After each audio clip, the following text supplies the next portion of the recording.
पाहिजे का जी बांगड्या? बांगड्या नाही पाहिजे हो बाई, भरल्या बांगड्या.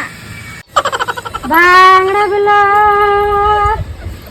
ओ जी बांगडा भरता का वा? ते नाही बाई खातीवर आले.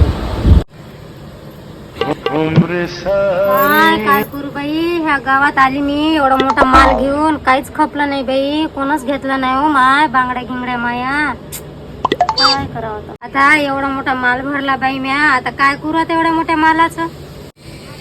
काऊन बाई तू इथे बसली? बांगड्या वत काय ह्या मस्त कलरच्या आहे तो. काय करू बाई, गावात कोणी बांगड्याच नाही घेऊ राहिलं. तुला एक आयडिया देऊ काय बाई मी? कोणत्या आयडिया हो बाई, मला तर पहिलेच विचार पडला. हे पाय, तुला ह्या शृंगारचा धंदा करायचा आहे ना, स्वतः टिकली लाव, हातात चांगल्या बांगड्या घाल, कानातले घाल, आणि ह्या गाव सोडून दुसऱ्या गावात तू विकाले नाही, मग पाय तुझा धंदा कसा होत नाही. मी शिंगार कशी करणार आहे, मी तर विधवा आहे. तू काय वाईट काम करून राहिली काय? तू कष्ट करून राहिली, मेहनत करून राहिली, आणि टिकली लावणं हे काही वाईट आहे का? बरं बरं, आता मी करून पाहते, टिकली गिकली लावून पाहते. हा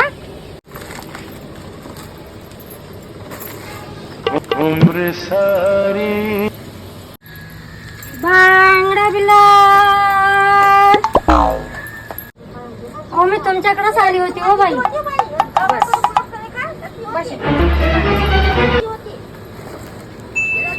तू बाई दुसऱ्या गावाकडे? हो बाई गेली होती व. हा, जसं तुम्ही सांगितलं ना तसंच केलं म्या. हाव का? हो, हे बा टिकली लावली, कानातले घातले, आणि तवा फिरली ना, हे बा सबन झोरे खाले झाले मायवाले. हाव का हो?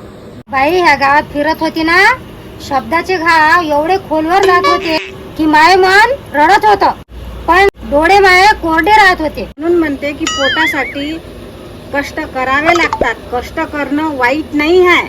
तुम्ही चांगला सल्ला दिला बाई, लय चांगला दिला. काही पाहिजे का तुम्हाला? दाखव ना बांगड्या, दाखव. गोवगी असन तर दाखव. हो आहे ना. छान. एवढ्याची हो बाई हे? 10 रुपयाचं. बरं बरं, 2 दे काढून.